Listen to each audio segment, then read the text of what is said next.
നിങ്ങൾ ആലോചിച്ച് നോക്കൂ, ഒരാൾ കൃത്യമായി നിസ്കരിക്കുന്നു, അയാൾ സക്കാത്ത് കൊടുക്കാറില്ല, അയാളുടെ നിസ്കാരം അല്ലാഹുവിന് വേണ്ട.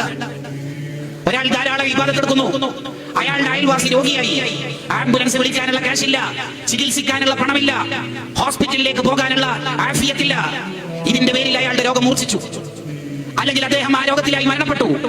ഇബാദത്തുകൾ കൊണ്ട് സമ്പന്നമായ അയൽവാസി തന്റെ അയൽവാസിയുടെ രോദനങ്ങൾ കേട്ടിട്ടില്ലെങ്കിൽ ആ അയൽവാസിയുടെ രോഗം വർദ്ധിക്കലോടുകൂടി, അദ്ദേഹം മരണപ്പെടലോടുകൂടി തീർച്ചയായിട്ടും ഇബാദത്തിലായി സജീവമായി നിൽക്കുന്ന ഈ മനുഷ്യൻ നരകത്തിലെത്താനോ പരലോകത്ത് ശിക്ഷിക്കപ്പെടാനോ കാരണമാകും.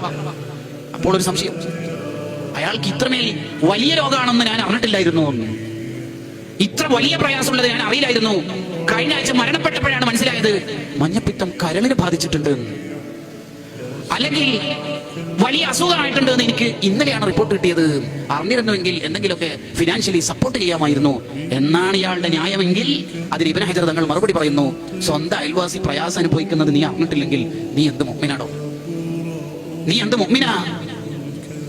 ഇതാണ് ഉത്തരവാദിത്വം, മനുഷ്യപ്പറ്റിന്റെ രാഷ്ട്രീയം.